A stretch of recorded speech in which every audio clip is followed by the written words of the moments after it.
Bienvenidos a la conferencia Vigilando en Familia del Seminario Bautista del Sur. Es gratificante poder y ver que muchos de ustedes han venido no solo como individuos o parejas, pero también como familias. También es gratificante saber que los eventos que hoy se realizan han sido posibles por personas que aman la iglesia y a Cristo, también a ustedes también. Ustedes les importan a ellos por ustedes y también por lo que ustedes significan para el Señor Jesucristo y su iglesia y lo que intenta hacer Él en sus vidas. John y Debbie Betancourt y otros, Rick y Lori Borstam y otros han sido este día posible porque crean en esta verdad. Nuestros sinceros sentimientos de agradecimiento por hacer este día posible financieramente y particularmente agradecer también a Rick en nombre de ese seminario que no pudo estar aquí aunque quiso. Esta es la primera vez que realizamos un evento bajo la fundación de Rick Burdas de discipulado y esperamos que esta ocasión entonces sea de bendición y que Rick y Loren sean bendecidos y oraremos por él y ellos. Ustedes se identifican o yo me identifico como institución de modo como uno comienza un semestre, lo que está en su corazón y su mente y tal vez más claro cuando usted reúne a su pueblo, a sus estudiantes. Si usted está familiarizado con una novela de Dickens llamada La historia de dos ciudades, déjeme entonces contarle una historia acerca de dos instituciones. Tengo un sobrino que acaba de comenzar sus estudios en una universidad estatal y cuando él fue al evento de orientación habiéndose transferido de otra institución, se le había dicho que tenía que asistir a un evento en el cual todos los estudiantes tenían que estar presentes. Y así fue como procedió a ir al auditorio de esa enorme universidad estatal para escuchar la orientación. Y allí les enseñaron cuál era el comportamiento o el código sexual de la universidad. La definición de cómo se define el consentimiento sexual entre dos entidades fue expuesto. Allí definiciones técnicas de lo que era violación, acoso y consentimiento era el punto redundante. Lo que era el código sexual fue definido claramente para que los actos que se cometen allí puedan ser negociados en términos de una política correcta y contexto legal de lo que es el consentimiento. Todo el etos de este evento se enfocaba en cómo podían los jóvenes tener sexo seguro y lo que iban a hacer o lo que hicieran o una tarea de la universidad, y aquí está el oxímoron, de forma segura. Esa institución entonces se reunió primeramente por lo que le tocaba, pensando en las implicaciones legales, porque si no lo hicieran como institución, quizás no creían el contexto para ese tipo de seguridad, para poderse asegurar y decir, por ejemplo, únanse sexualmente, pero de manera segura. Eso es un tipo de institución. Y hoy estamos aquí reunidos, pero no estamos hablando de un código sexual, ni cómo negociar acercamientos sexuales. Estamos reunidos aquí para examinar en qué debemos hacer para estar vigilantes en el contexto del evangelio dado y el ministerio dado y el código de honor que bajo la gracia de Dios vivimos porque anhelamos ser discípulos fieles del Señor Jesús. Esta es una conversación muy diferente, pero no me gustaría enfatizar que es necesaria y aún más necesaria es lo que se respecta a la obligación legal que una universidad estatal pueda tener. Porque todo lo que una universidad estatal se puede preocupar son esas obligaciones legales que pueden afectarle en los años en lo que un número de estudiantes estén en su campus hasta que se vayan y no sean más problema. Pero nosotros seremos problemas para todos, para el resto de nuestras vidas.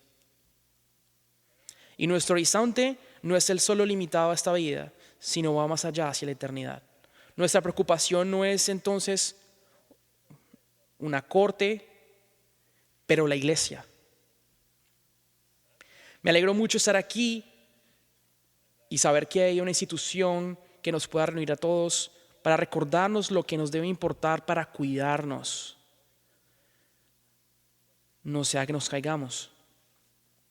Hay un sentido que el evento de hoy y el servicio de este evento es paralelo en la idea de lo que un chico puede experimentar cuando tiene un tropiezo con la ley. Y hay una intención de asustarle para que sea recto.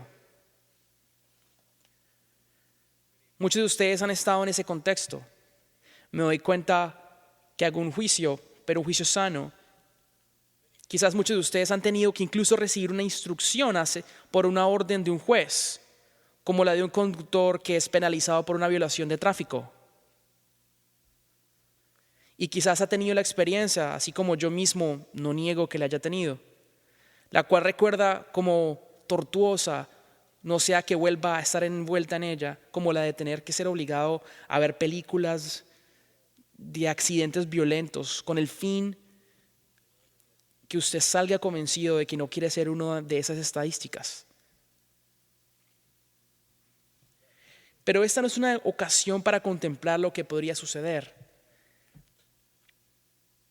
Es el darse cuenta que el reunirse con sed de hablar del ministerio es lo que nosotros debemos hacer.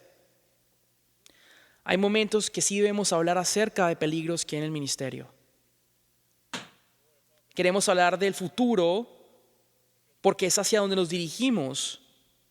Su propósito de venir aquí no es el de quedarse aquí, pero el recibir la instrucción sana y correcta que será necesaria para cuando usted esté allá afuera en el campo de las misiones mundiales. Nos enfocamos en el futuro, pero aún mientras nos enfocamos en el futuro, también nos enfocamos en el presente, porque la fidelidad de Dios es requerida de nosotros en el ahora y no solo en el futuro. También les hablo hoy para que se enteren de un lamento desconocido que está en el profesor de seminario, o el profesor de universidad, o el pastor, quienes han visto el pasar de sus años enseñando en muchas décadas, han visto muchos hombres brillantes perderse, tanta oportunidad rendida, tanto ministerio perdido, todo por un tropiezo, por un pecado. Es una gran tragedia cuando alguien es expulsado del ministerio, pero es una mayor tragedia cuando alguien se expulsa a sí mismo del ministerio. En los años 80, el mundo evangélico fue paralizado por una serie de escándalos infames ministeriales, y reconocemos que las primeras planas hoy día no están llenas de estos escándalos como lo fueron entonces, y parte de eso es porque los llamados televangelistas ya no son el foco de nuestra cultura tal como era antes. Pero la otra razón es porque esos escándalos ya no son tan escandalosos para nuestra sociedad como lo era antes. Entonces también hay preocupación no solo para los que están vistos públicamente, sino también a los que nadie está viendo. Aunque no estén en primera plana, las caídas son tan trágicas. Entonces, ¿por qué reunirnos hoy? Nos reunimos hoy porque es lo correcto, es lo necesario, incluso necesario de hacer. Nos reunimos porque hay días en los cuales tenemos que hablar de cosas difíciles. Nos tenemos que reunir y mirarnos a los ojos y discutir las cosas difíciles, porque el resto del tiempo en el que hablamos de la revelación gloriosa de las Escrituras, cómo establecer las bases sanas de la iglesia y enterarnos en la calidad de nuestras palabras, también tenemos que entrenarnos en la solidez de nuestros pasos, en el patrón de una vida sólida, y lo tenemos que hacer juntos. Muchos recordarán el tiempo en el seminario como un tiempo de trabajo duro, como un tiempo de aplazar los placeres, un tiempo de tremenda inversión, pero también un tiempo de tremendo gozo. Nuestro deseo es que usted mire hacia atrás al Seminario Bautista del Sur de igual manera como un oficial de la Armada mira atrás su entrenamiento en West Point, o un marino atrás en Annapolis. Es intenso, tiene que ser intenso, pero hay un gozo en medio de esa intensidad. Pero no es solo lo que sucede en el salón de clase. Representando en esta sala y más allá de esa sala, más allá de que hacen parte de esa institución son los individuos, las parejas y las familias. Y cada uno de los miembros de esta institución hace en las clases, en los trabajos, en el contexto de iglesia, todo lo se puede hacer muy bien, pero si fallamos lo que se hace en la vida privada, entonces fallamos por completo. Así que nos reunimos a mirarnos a los ojos y decirnos, sí que sabemos esto y lo necesitamos discutir. Y es esencial mirar la película de nuestras vidas y darnos cuenta del horror y analizar el tamaño de la tragedia. En febrero 21, en el 2011, Tower, el periódico de esta institución, publicó un artículo que comenzaba con esas palabras aterradoras. Nada arruinará más su día de graduación como un divorcio. Fue un artículo, de hecho, una carta pública de un estudiante de seminario anónimo que se titulaba "Esposos amen a sus esposas más que el seminario". En la conclusión de esa carta, el ex estudiante escribió las siguientes palabras: es irónico que el seminario haya sido el lugar en el que he visto a muchos ser descalificados para el ministerio. Es claro que las Sagradas Escrituras nos enseñan que el Espíritu Santo selecciona a aquellos líderes en la iglesia a través de ponerles un deseo, unas habilidades y dones para servir la iglesia en un contexto local. Es un deseo noble, puede ser un deseo intenso, pero con este deseo viene la responsabilidad de organizar la vida en prioridades que permitan guardar el corazón de desobedecer la palabra de Dios escrita, ya que Dios no le ha mandado a los esposos a amar el seminario, nos ha mandado a amar a las esposas y proteger nuestros matrimonios, incluso de algo tan noble como el ministerio. Tomen mi ejemplo. Mi graduación estaba proyectada a ser diciembre del 2010. Estaba un semestre de obtener mi maestría en divinidades, hasta que me di cuenta que debía cuidar más mi matrimonio. Fue muy tarde. Esposos, amen a sus esposas como Cristo ama a la iglesia. Amen más a sus esposas que el seminario. Hubo una discusión, como se lo puede imaginar, si este artículo debía ser publicado en Towers. Pero fue una discusión corta. Hubo quienes pensaron, y con todo derecho, que la gente quizás pudiera tomar esto de la manera equivocada. Pero la verdad es que el valor de ese artículo sobrepasó las probabilidades de las cuales tener una persona mala una impresión. Porque la oportunidad de ese artículo para llegar al corazón, para rescatar y ayudar, hizo que fuera imperativo publicarlo. Y quizás en un cierto plazo debe ser publicado nuevamente. Este fue un artículo escrito por un estudiante a punto de graduarse, y sus palabras son potentes. Nada arruinará más su graduación tanto como un divorcio. Hay muchos de nosotros los cuales estamos casados y nuestra atención está en nuestros matrimonios, y siempre debe estar en el matrimonio, porque así está escrito, y como veremos ahora, Pablo le escribe a Timoteo describiéndole las calificaciones para un ministro. También tenemos que reconocer que entre nosotros hay quienes no están casados aún y otros que también tienen hijos, añadiéndole responsabilidades sobre sus hijos en ser buenos padres y madres para que esos niños crezcan sanamente en la instrucción del Señor. Pero también, no solo ellos, sino también todos quienes vivimos en medio de una comunidad y quien tiene niños que nos miran igual que a sus padres. Y no solo los que están casados y casados con hijos, también los que no son casados aún, solteros, que viven con nosotros y que son llamados a vivir en santidad. Y reconocemos que los estándares de santidad son muy altos. Solo hace unos días salió una estadística de esas que tienen evidencia interesante, que no esperaba, que no es lo que correspondía con su percepción, y mientras la pienso más me aterroriza. Fue ese tipo de noticia que tiene lo bueno, lo malo y lo feo. He aquí lo bueno. Los jóvenes están teniendo sexo menos frecuente y menos jóvenes están teniendo sexo antes del matrimonio. Parece buena noticia, hasta que mira el artículo donde dice que la razón aparente en la cual los jóvenes no están teniendo sexo prematrimonial es porque los jóvenes, particularmente los hombres, están consumiendo más tiempo en la pornografía por internet, tanto así que no están teniendo contacto con mujeres. Entonces se da cuenta, ese es el mundo que hemos construido. Reconocemos la consecuencia de cualquier forma de pecado. Reconocemos también que toda innovación tecnológica y cultural alrededor nuestro ha hecho que la tentación sea más brutal como nunca antes haya sido vivido.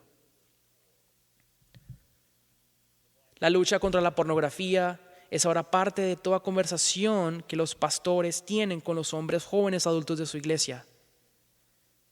Y ahora tampoco son solo los hombres jóvenes, sino los hombres adultos. Y no solo los hombres adultos, también las mujeres.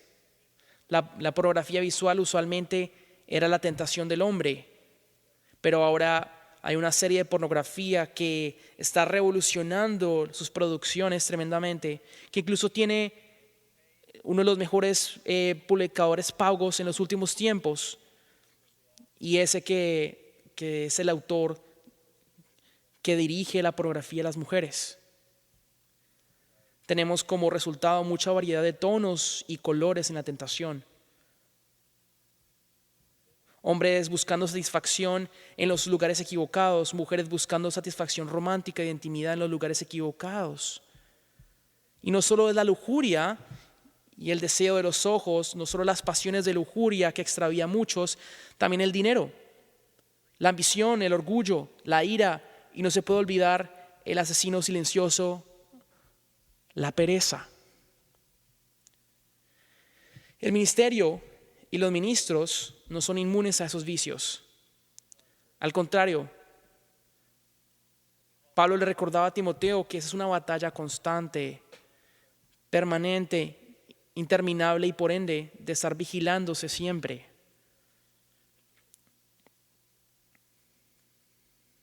Le invito a que vayamos a 1 Timoteo capítulo 4 versículos 4 al 16.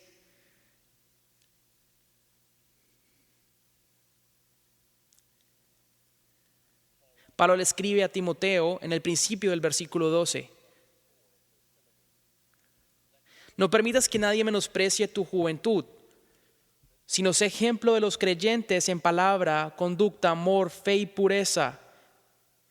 Entre tanto que llego, ocúpate en la lectura de las Escrituras, la exhortación y la enseñanza. No descuides el don espiritual que está en ti, que te fue conferido por medio de la profecía con la imposición de manos del presbiterio.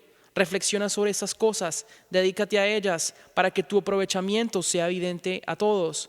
Ten cuidado de ti mismo y la enseñanza. Persevera en estas cosas porque haciéndolo aseguras la salvación tanto para ti mismo como para los que te escuchan. Ese es un pasaje familiar para todos.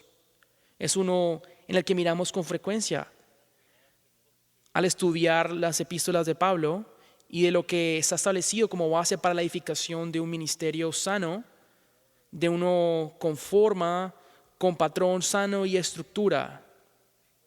Esas palabras son familiares para nosotros porque las aprendimos al ser niños.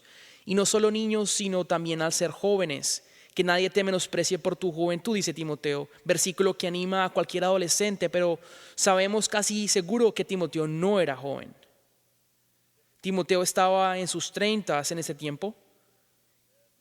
Y puede ser asombroso para nuestros oídos de hoy que Pablo tuvo que haberle escrito a él, que estaba en sus 30, quizás hasta los 28, 29, teniendo en mente la expectativa grecorromana que el hombre quien se paraba a predicar o a hablar en público, el hombre quien tuviera la autoridad para enseñar, fuera el hombre de edad madura.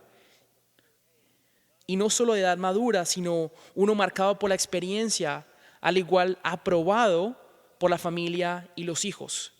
Un hombre quien, según los griegos, debía poseer el gravitas. Un hombre que inspirara respeto por experiencia que había construido a través de los años, tal como Aristóteles, y su retórica que enseñaban que el periodo de oro en que el hombre influenciara al público era más o menos entre los 40 a 55 años, un periodo de 15 años más o menos, y a mí me falta pocos meses para terminarlo. Esta era una ventana de tiempo muy angosta en el mundo grecorromano y por cierto era dado en relación a la expectativa de vida en ese tiempo o cuánto podría un hombre vivir en años. Entonces era aproximadamente 35, 40 años en los que empezaba su influencia pública y su tarea pública de retórica para luego ya pertenecer al grupo de ancianos en su asamblea, quienes servían para representar la voz de una generación que venía atrás de ellos. Esa era la cultura grecorromana, la cual Pablo tenía en mente al escribirle a Timoteo y decirle, mira, no permitas que nadie menosprecie tu juventud. Pero él no solo le escribió pensando en su edad.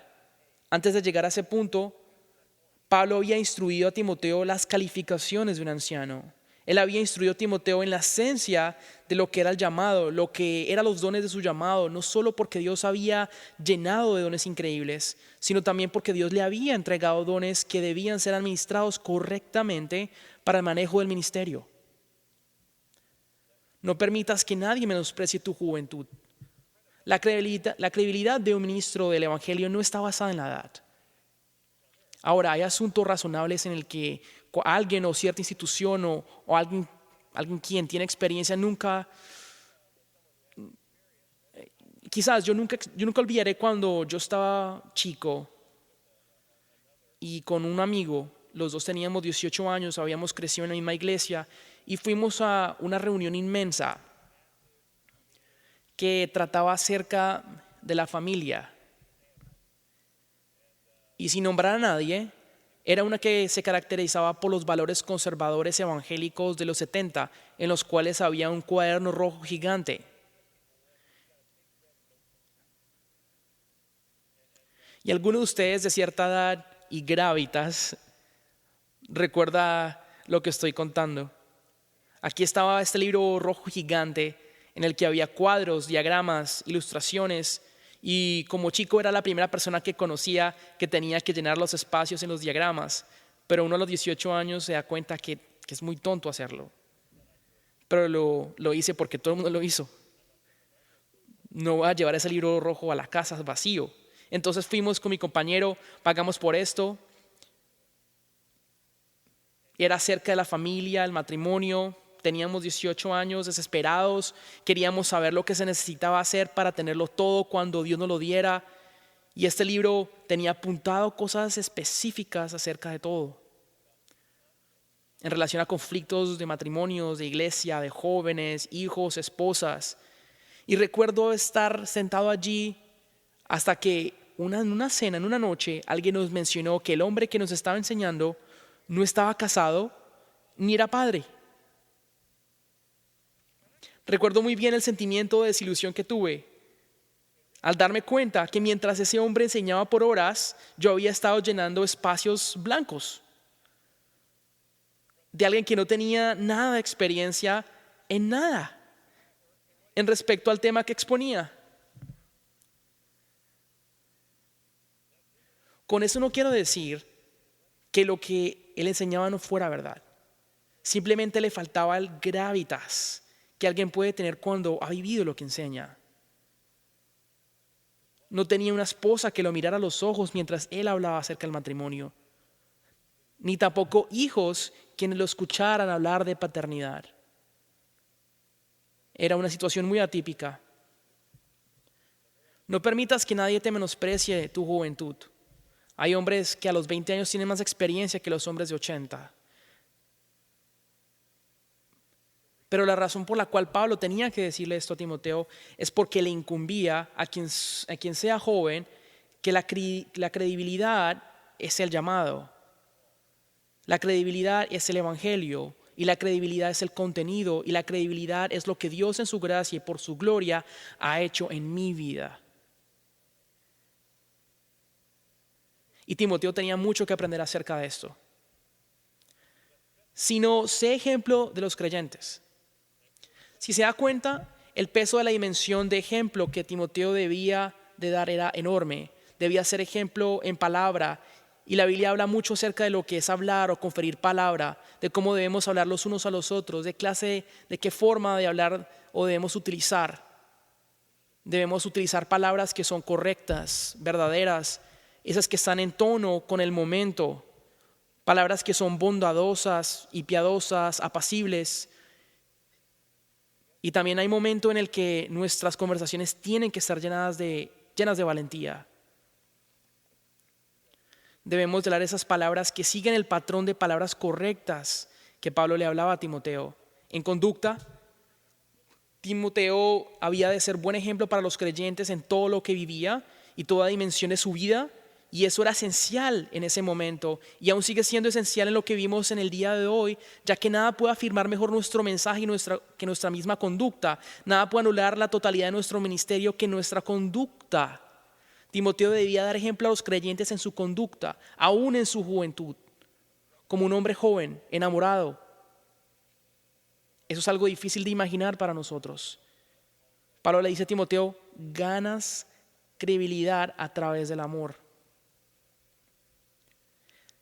Ese es el amor difícil. No se trata de esa expresión de amor desde un púlpito y decir los amo y Dios también.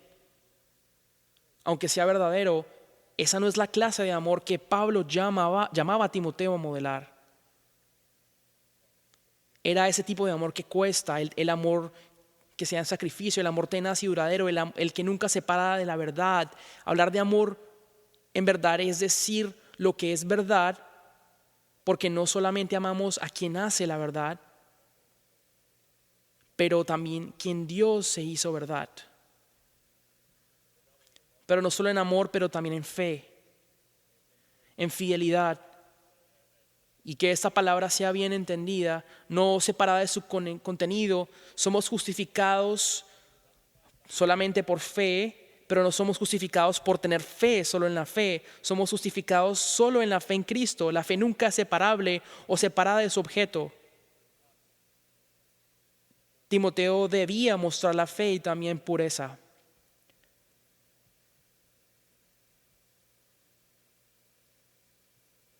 La palabra pureza es una casi como si fuera anticuada para los oídos contemporáneos.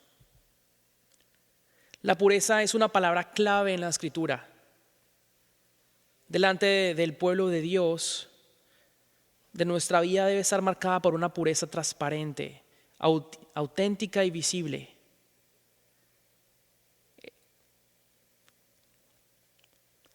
Esto requiere un monitoreo constante, y el ministerio viene consigo mismo en un mandato en ser monitoreado constantemente, lo cual significa que siempre, en todo momento, vivimos siendo y dando ejemplo. La gente no solo nos está escuchando, pero también nos está mirando. No solo nos mira cuando hablamos, sino también cuando no estamos hablando. Nos están observando en cualquier otro lado, todo el tiempo, en la comunidad, mientras cenamos, en restaurantes, en donde sea, y cuando sea estamos enseñando en todo lugar. Estamos enseñando en todos lugares. Todo papá y mamá entiende eso justo cuando tiene hijos. Les enseñan y los sientan a instruir en la Biblia para que la escuchen. Y sí que es verdad que esa enseñanza es esencial, pero también están aprendiendo cuando ellos ven a sus padres actuar. Los están viendo. Y de la misma manera las congregaciones están observando de arriba para abajo, quien sea el pastor, anciano o maestro. Sus ojos los siguen para juzgar si lo que enseñan es verdad y lo practican. Si verdad lo practican. Ocúpate en la lectura de las Escrituras para la exhortación y la enseñanza. Aquí hay una gran verdad, y es la validación recíproca y de la credibilidad del ministerio. Reciprocalmente, la conducta privada en el ministerio público se verifican y le dan validez a sí mismo, en el púlpito y personalmente. Ese es un principio muy importante, ya que mientras me preparaba para este mensaje, repasando un pasaje con el que he vivido muchos de mis días desde que era niño, me di cuenta que lo que estaba leyendo era diferente, reconociendo algo que quizás no había visto antes, con la intensidad que lo veo ahora.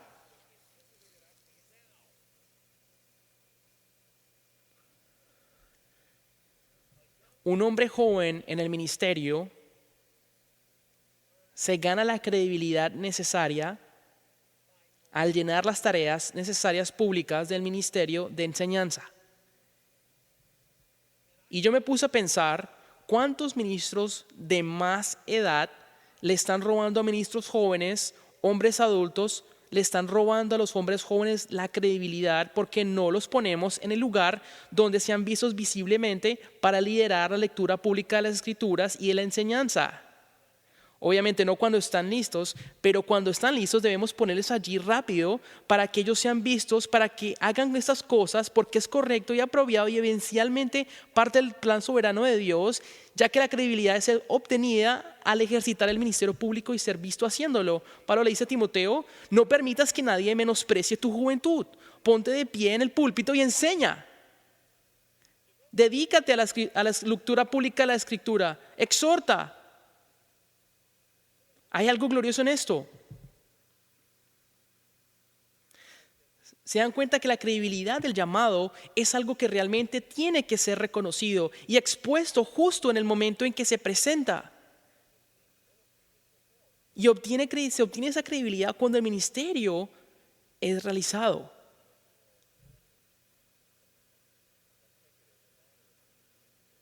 Entonces los que son ancianos que tienen que tomar esto como manejo del ministerio, para que esos jóvenes puedan ser vistos, para que esos jóvenes hagan lo que han sido llamados a hacer, para que la congregación vea a ese joven crecer, un ministro del Evangelio. No sea negligente con el don que tiene. Pablo nos aclara que esto no era un don que Timoteo compró, no fue un don que Timoteo buscó, fue un don que se le fue dado por Dios, reconocido por los ancianos de la iglesia, fue confirmado por la imposición de manos, hubo una confirmación de la congregación. Somos llamados a una vida de ministerio público y a una vida privada de autenticidad que requiere una confirmación de la congregación. Estaba irritado hoy en la mañana cuando vi un reporte en las noticias en el cual un ministro bautista hizo esto y lo otro. De hecho, siempre me irrito cuando escucho historias de este tipo. Pero en este caso, le eché un vistazo y en este caso se trataba de un ministro bautista ordenado. ¿Sirviendo a cuál iglesia? Ninguna. Para ser preciso, esa clase de ministros ordenados no está en el Nuevo Testamento. No conocemos ministros ordenados que están apartados en las nubes. Sabemos que el Nuevo Testamento habla de aquellos que enseñan en las iglesias, llamados y confirmados por la congregación, activos y responsables por una congregación. Estamos llamados a una vida pública de ministerio y a una vida privada auténtica, pero eso requiere una confirmación de la congregación. Practica estas cosas, le decía Pablo a Timoteo, dedícate a ellas para que puedan ver tu progreso.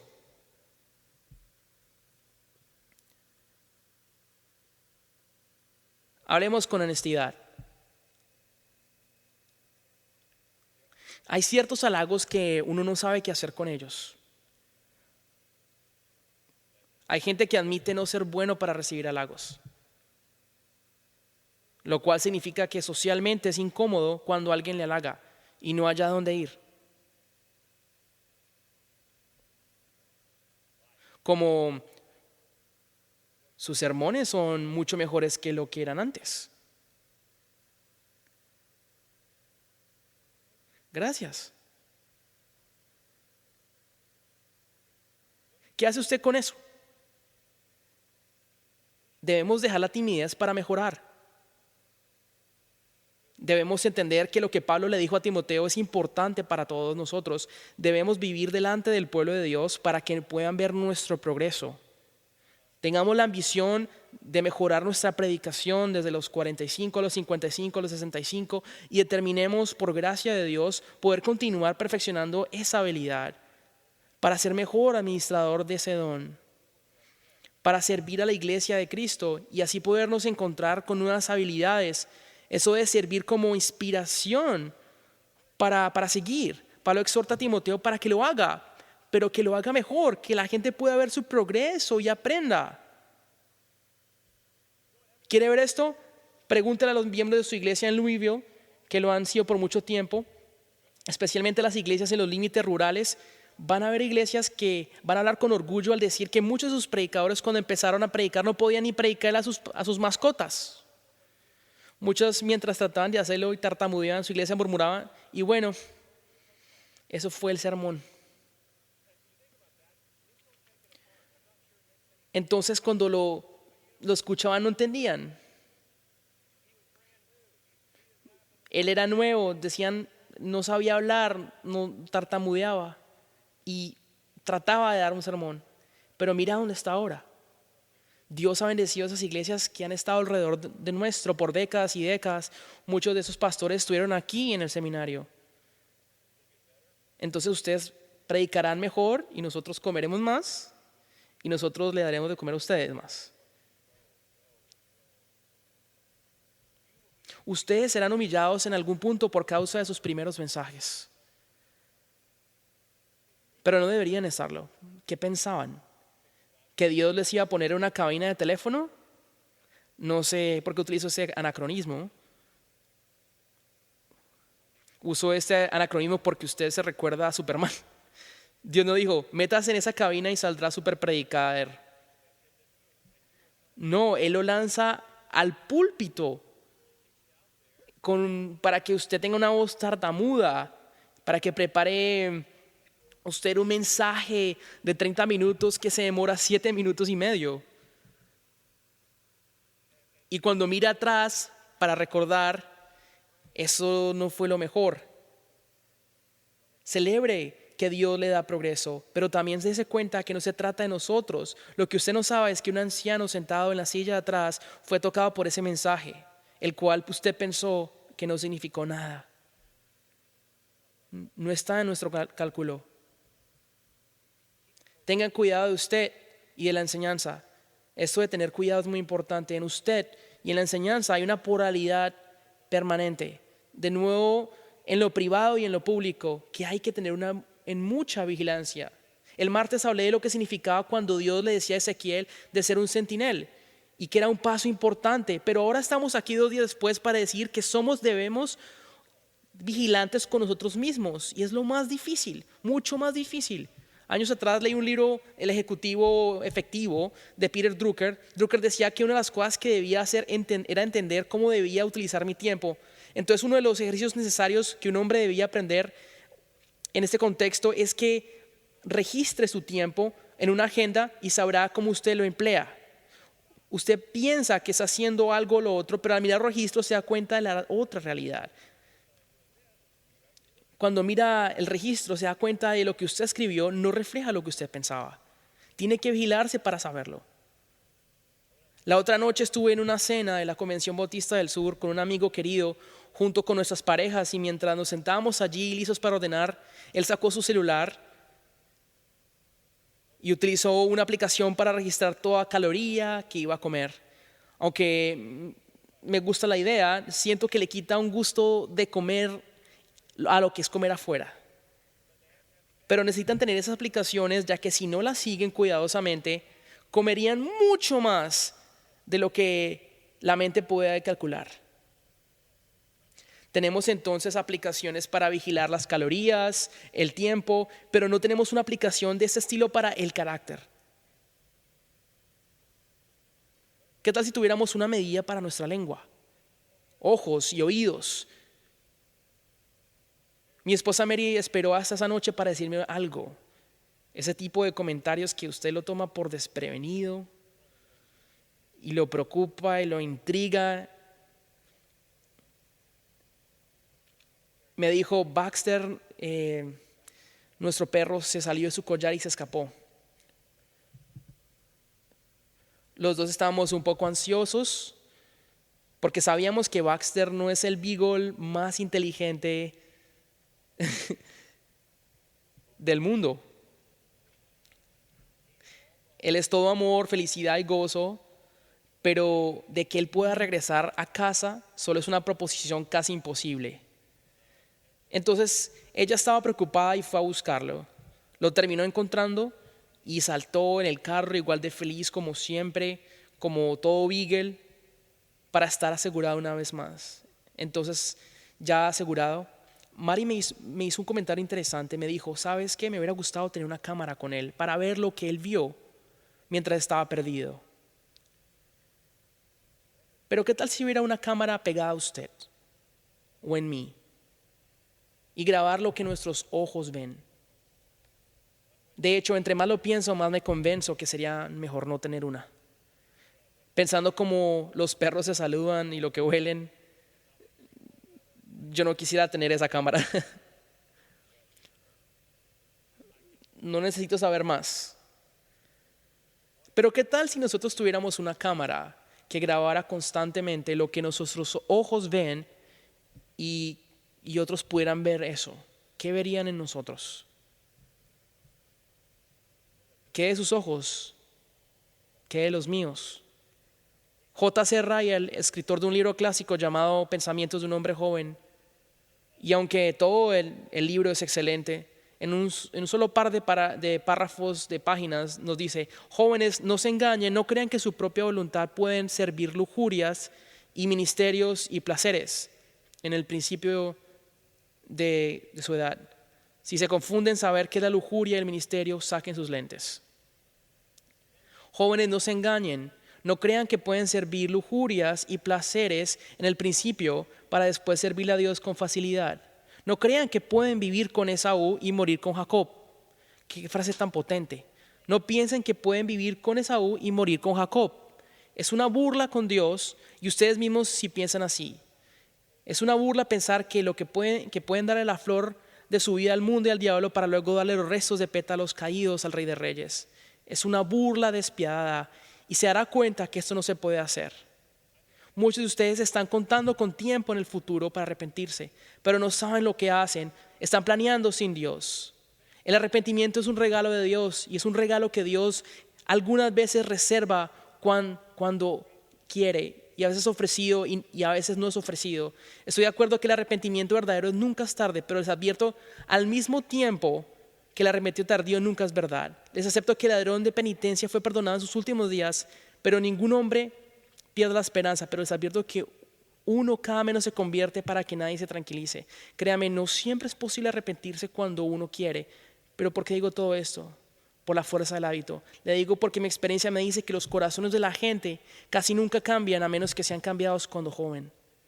No es usual que los hombres se conviertan cuando son ancianos. El pecado es una semilla.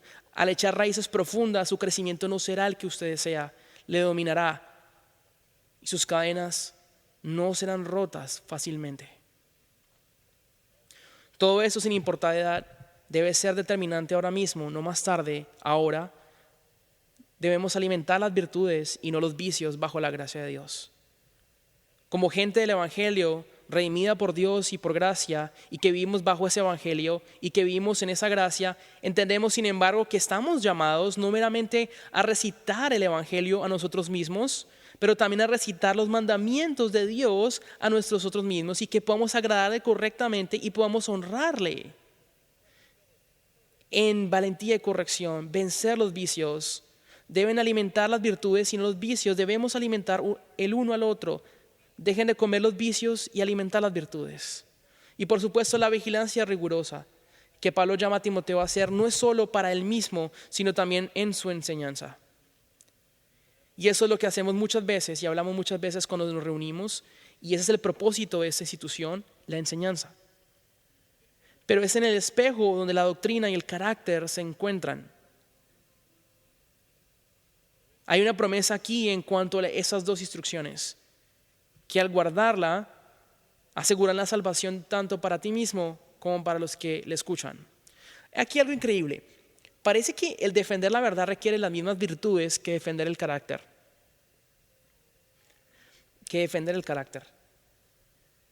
Y parece que la defensa de la verdad es amenazada por los mismos vicios que amenazan las virtudes del carácter y conducta.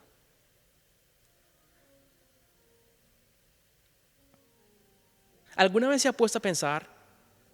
Admito que yo sí lo he hecho. ¿Por qué será que Dios hace las cosas así?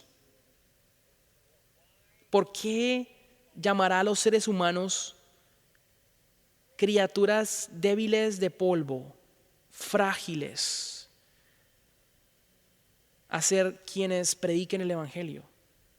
Porque en un mundo que es caído, Dios nos pone en un contexto en el cual tenemos que reunirnos de esta manera como hoy. ¿No habría un Dios omnipotente y soberano creado mejor una especie llamada predicador que no supiera lo que es pecar o el pecado? Como ángeles que descendiesen para predicar sin ninguna de las tentaciones que nos acechan. Y entre más lo pienso, más amenaza la lógica de la encarnación, donde Jesús, el mismo Hijo de Dios, tomó forma de hombre para identificarse con cada uno de nosotros, se humilló a sí mismo e incluso, como Hebreos dice, de ser tentado en todo lo que nosotros fuimos tentados, pero sin pecado. Somos similares a Él, pero no la última frase, porque tenemos pecado. ¿Por qué Dios llama a seres humanos, incluso a seres humanos salvados por gracia, quienes siguen siendo muy vulnerables al pecado, para predicar? El ministerio ciertamente es humano. ¿Por qué? Pablo le escribió a los Corintios en 2 Corintios capítulo 4 que tenemos este tesoro en vasos de barro, para que la extraordinaria grandeza del poder sea de Dios y no de nosotros. Afligidos en todo, pero no agobiados, perplejos, pero no desesperados, perseguidos, pero no abandonados, derribados, pero no destruidos, llevando siempre el cuerpo por todas partes, la muerte de Jesús, para que también la vida de Jesús se manifieste en el cuerpo.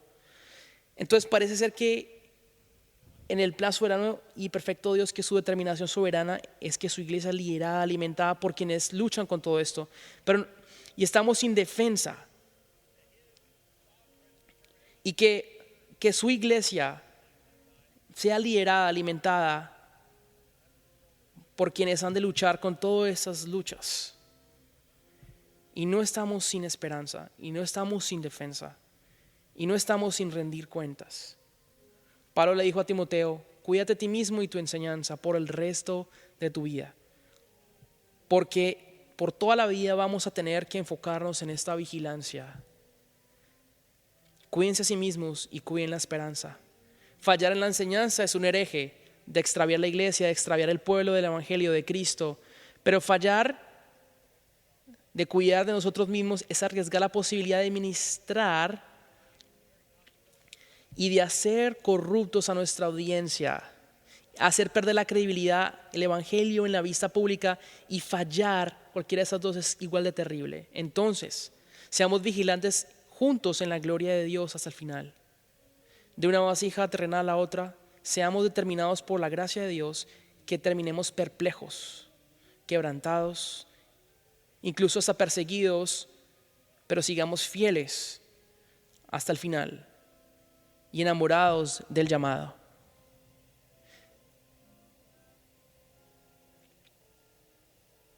Si ha visto la película El Gladiador, al final de esa película, mientras Maximus muere, tiene una visión de estar caminando en una llanura de grano, un día claro, cálido, lleno de brisa, con paz.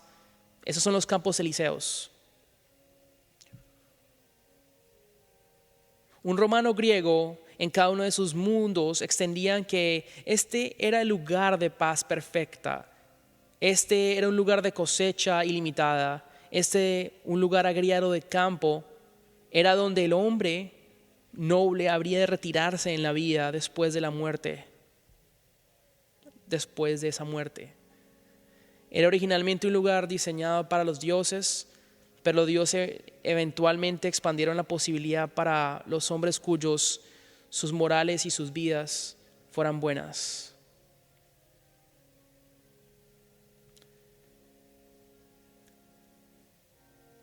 Eso es algo que está incrustado en la cultura grecorromana. El apóstol Pablo le escribe a Timoteo y le escribe en un contexto igual. Le habla acerca de perseverar hasta el final en la carrera. Pero el apóstol Pablo no estaba planeando estar caminando en los campos elíseos. No estaba ansiando retirarse en la vida eterna, donde simplemente recibiera una recompensa. Él quería correr la carrera, estaba determinado por el premio, él iba por la corona y servía a un rey con quien iba a reinar en un reino. Y lo dijo muy claro al final de su vida, fue muy valioso haberla corrido hasta el final. Nuestra meta debe ser la misma, para persistir, para correr una carrera por la corona, sabiendo que un día reinaremos con Cristo. Persevera en esas cosas, dice Pablo, porque haciéndolas asegurarás la salvación tanto para ti mismo como para los que te escuchan. Y Cristo adquiriendo hijos e hijas a su gloria. No me quiero perder esto, ni tú tampoco. Cuidamos de nosotros mismos y de la enseñanza. Oremos. Padre, estamos muy agradecidos por la palabra que nos has dado, por tu iglesia, por nosotros y por lo que nos has dado por tu iglesia. Padre, te pedimos que seamos buenos mayordomos de lo que hemos recibido por tu palabra y de que no solamente nos cuidemos de nosotros mismos, pero también de estar junto como gente de Cristo que se cuida a sí mismo y a todos los demás. Para tu gloria, Señor, en el nombre de Jesús. Amén.